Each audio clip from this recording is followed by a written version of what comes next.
নমস্কার বন্ধুরা, আজকের গল্প কৃষক ও কৃষকের পুত্রগণ। একজন কৃষক ছিল খুব পরিশ্রমী। সে সারাদিন পরিশ্রম করে মাঠের কাজ করত। কাজ করার জন্য তার কোনো অভাব ছিল না।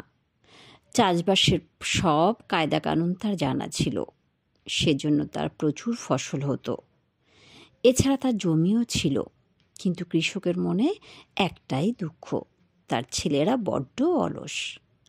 এমনিতে তারা বেশ ভালো, সুস্থ সবল, বাবা মাকেও মোটামুটি ভক্তি শ্রদ্ধা করে, কিন্তু হলে কি হবে, কাজের কথা বললেই তাদের মুখ ভার। কৃষক বারবার তাদের বুঝিয়েও কোনো লাভ হলো না। কিছুতেই তারা চাষের কাজে সাহায্য করবে না, এমনকি শিখতেও চায় না। কোনোভাবে কৃষক তাদের চাষবাসের কাজ শেখাতে পারল না। বকাবকি করে ভালো মুখে বলে কিছুতেই কাজ হলো না। তাই তার খুব চিন্তা। সে তো একদিন চোখ বুঝবেই, তখন যে এদের কীভাবে ভাত জুটবে কে জানে।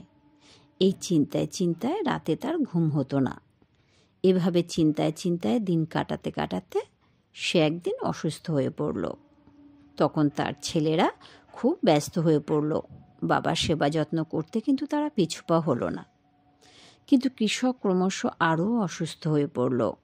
একদিন তার মনে হলো সে তো আর বেশি দিন বাঁচবে না। তখন তার মাথায় একটা বুদ্ধি খেলে গেল। কৃষক তখন তার ছেলেদের ডেকে পাঠালো। তারা তো রোগশয্যায় শায়িত বাবার পাশে এসে দাঁড়ালো। এসে প্রশ্ন করল, কি বলছেন বাবা, আমাদের ডাকছেন কেন?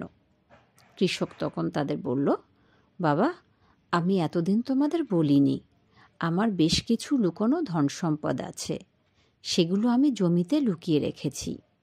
তোমরা সেগুলো তুলে আনো, নিজেরা ভোগ করো। এই বলেই তিনি চোখ বন্ধ করলেন। ছেলেরা তো তখন মুখ চাওয়াচাই করতে লাগলো, এমন একটা খবর বাবা তাদের থেকে লুকিয়ে রেখেছিলেন। তার ব্যস্ত হয়ে কোথায় আছে বাবা বলে প্রশ্ন করতে লাগলেন। কিন্তু ততক্ষণে ওই কৃষক প্রাণত্যাগ করেছেন।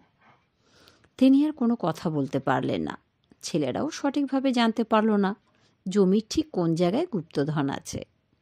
কিছুদিন পর বাবার কাজকর্ম মিটে যাওয়ার পর ছেলেরা আলোচনা করতে বসলো কি করা যায়, কিভাবে খুঁজে পাওয়া যাবে গুপ্তধন। শেষে তারা যুক্তি করল, বাবা তো চলে গেছেন, জমির মধ্যেই গুপ্তধন আছে, তাহলে এক কাজ করা যাক, পুরো জমিটাই খুঁড়ে ফেলা যাক, তাহলে সেটা ঠিক পাওয়া যাবে।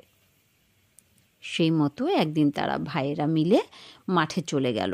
ভালো করে সমস্ত জমি খুঁড়ে খুঁড়ে দেখতে লাগলো, কিন্তু কোথাও কোনো গুপ্তধনের হদিশ পেল না।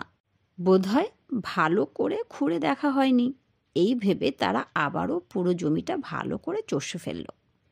কিন্তু না, এবারেও তারা কিছু পেল না। তখন বৃথায় এত পরিশ্রম করানোর জন্য তার মৃত বাবার উপর খুব রেগে গেল। বলা বলি করতে লাগলো, বাবা কেন যে এত বড় মিথ্যা কথাটা আমাদের বলে গেলেন কে জানে। একে তারা ছিল অলস, কোনোদিন পরিশ্রম করার অভ্যেস ছিল না, তার উপর মনের হতাশা সব মিলিয়ে একেবারে মিয়ে গেল। শেষে এক ভাইয়ের মনে হলো, আচ্ছা, এত কষ্ট করে মাটি যখন কোপানোই হলো, তখন বীজ ছড়িয়ে দিলে কেমন হয়, যা হোক কিছু তো ফসল ফলবেই। সবার মনে বেশ ধরল কথাটা। তারা তখন তাই করল, ভালো করে বীজ ছড়িয়ে দিল। তারপরে স্বাভাবিক নিয়মে বৃষ্টি এলো। ছেলেরা বেশ কিছুদিন আর মাঠমুখো হয়নি, তাদের কোনো উৎসাহই আর অবশিষ্ট ছিল না। বেশ কিছুদিন পর অন্য লোকের মুখে খবর পেয়ে তারা মাঠে গেল।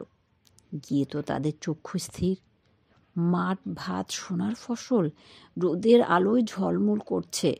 মনটা তৃপ্তিতে ভরে গেল তাদের। তাদের পরিশ্রম তাহলে ব্যর্থ হয়নি।